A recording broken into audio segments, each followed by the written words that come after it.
A creatina é o suplemento com maior nível de evidência para aumentar a potência muscular. Ponto. A partir daí, a gente precisa entender por que isso acontece, para quem faz mais sentido, quanto demora para aparecer e como interpretar exames que às vezes assustam quem toma o suplemento.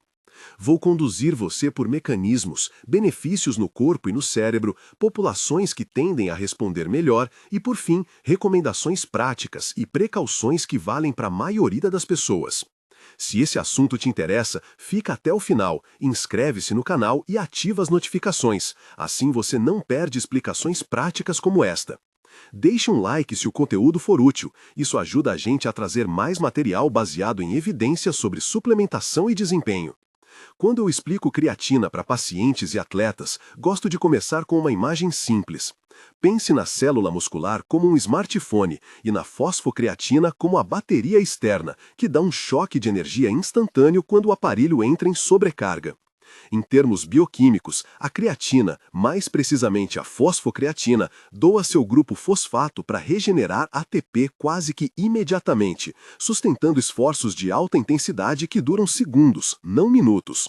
É por isso que, em sprints de 5, 10 segundos, saltos ou repetições máximas, a creatina tem o efeito mais evidente. Ela é a pilha de reserva que faz o motor responder rápido.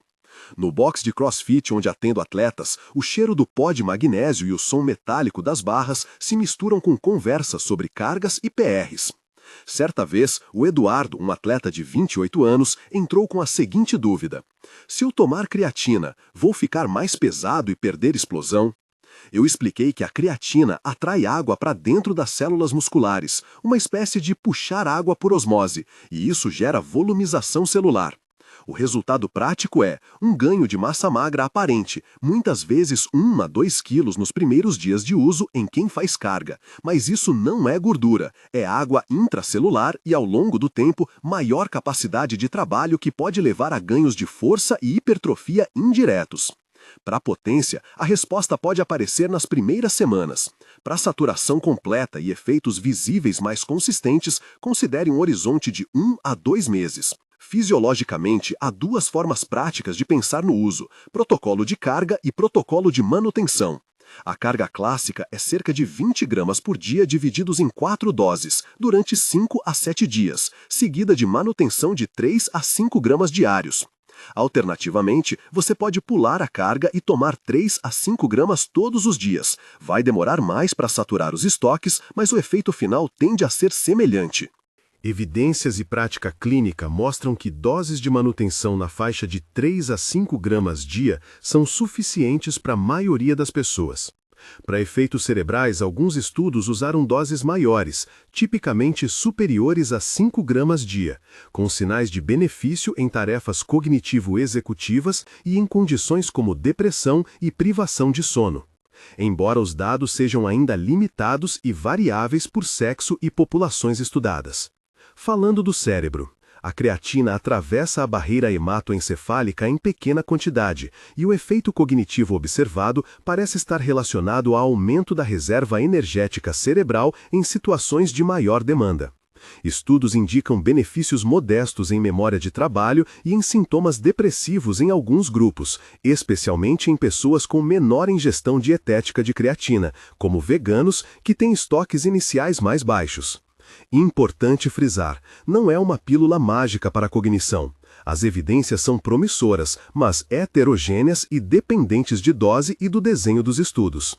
A resposta individual varia. Veganos e vegetarianos frequentemente começam com estoques menores de creatina, então a resposta tende a ser maior. Eles ganham mais porque partem de uma base inferior. Em termos genéticos, mutações que afetam vias de metilação, como variantes em genes relacionados ao MTHFR, são pontos a observar. Teoricamente, pessoas com alterações de metilação têm diferenças no metabolismo de creatina e nos requisitos de grupos metila, mas as implicações práticas ainda são objeto de avaliação. Ou seja, a presença de uma variante genética pode modular a resposta, mas não é uma contraindicação automática ao uso. É mais um motivo para individualizar recomendações quando se tem histórico ou dúvidas. Agora uma palavra importante sobre segurança e exames laboratoriais, que é onde vejo muita ansiedade. A creatinina sérica aumenta em pessoas que suplementam creatina. Para entender por quê, precisamos distinguir creatina de creatinina. Creatinina é o produto de degradação não enzimática da creatina, creatina fosfato. E graus maiores de massa muscular e de turnover aumentam essa medida. Portanto, ao tomar creatina, você pode elevar a creatinina sem que haja dano renal real.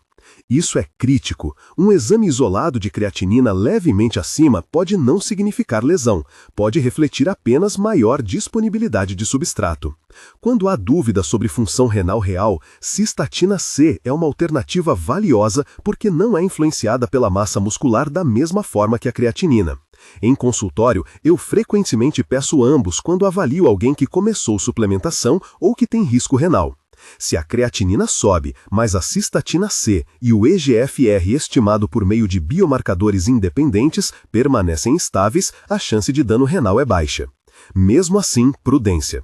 Se você tem história de doença renal, queda da filtração glomerular, usa medicamentos nefrotóxicos ou tem condições que afetam o rim, a recomendação é conversar com seu médico antes de iniciar creatina. Em pessoas saudáveis, sem comorbidades, a suplementação padrão tem sido segura em estudos de meses a anos, mas monitoramento ocasional de função renal é razoável para quem se preocupa. No consultório veio a Bia, 46 anos, preocupada porque seu exame mostrou creatinina um pouco acima do normal após ter começado a suplementar por conta própria. Conversamos sobre dieta, ela é quase vegetariana, e sobre o que a levou a tomar creatina. Sensação de queda de potência no treino e fadiga. Expliquei que, em pessoas com menor ingestão dietética, a creatina pode melhorar tanto o desempenho quanto aspectos cognitivos, e que a creatinina dela provavelmente refletia o novo equilíbrio entre creatina endógena e suplementar. Pedi uma cistatina C e avaliamos o quadro. Quando a cistatina C permaneceu estável, orientamos manutenção de dose moderada e acompanhamento. Isso ilustra duas ideias-chave. 1. A interpretação isolada de creatinina pode enganar. 2. A avaliação clínica e exames complementares resolvem a dúvida. Quanto a efeitos adversos, os mais relatados são gastrointestinais, quando se faz dose alta de uma só vez, náusea, desconforto abdominal e a tendência a reter água intracelular. Não há evidência robusta de que creatina cause dano renal em indivíduos saudáveis quando usada nas doses convencionais. Ainda assim, como qualquer intervenção, exige prudência, evitar doses exageradas, avaliar sintomas e revisar medicamentos concomitantes. Do ponto de vista prático sobre como tomar, a creatina monoidratada é a forma mais estudada e com melhor custo-benefício.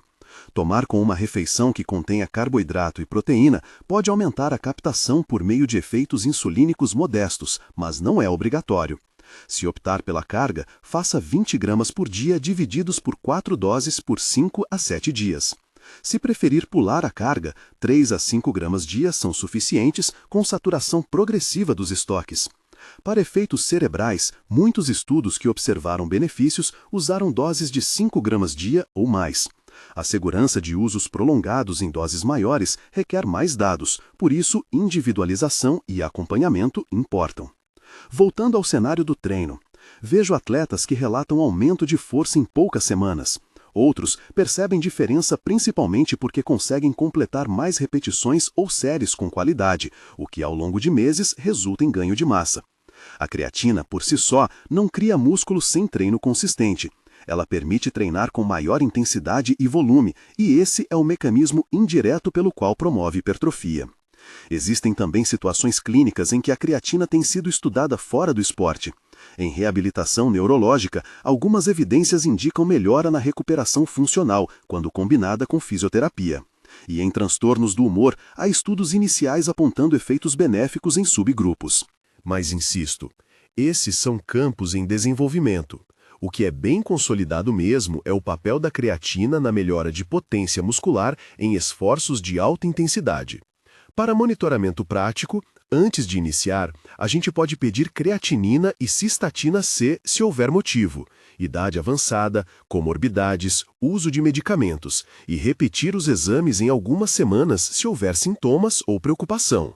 Se a creatinina subir e a cistatina C também subir de forma concordante, aí sim pensar em investigação mais aprofundada.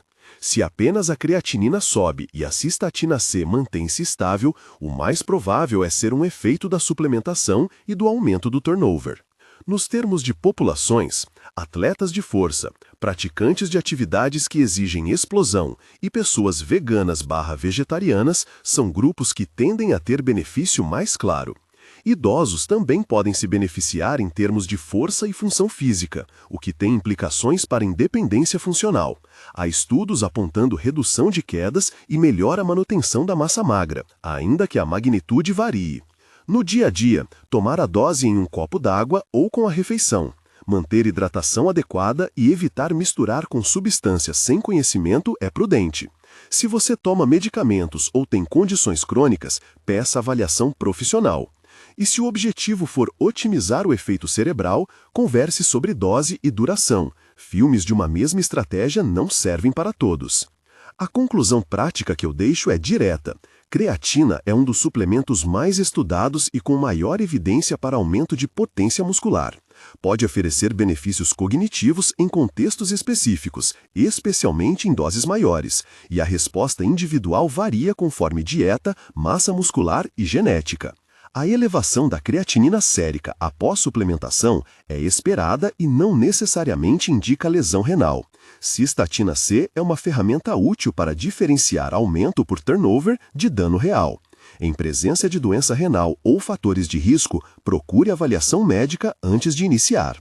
Se quiser, no próximo encontro a gente pode detalhar protocolos específicos para diferentes objetivos, continuidade de carga versus manutenção, ajuste para idosos, interações com medicações e formas de interpretar séries de exames ao longo do tempo. Enquanto isso, se essa explicação ajudou, inscreva-se no canal, ative as notificações e deixe um comentário com a sua dúvida clínica ou de treino. Eu e a equipe lemos todos e buscamos responder com base em evidência.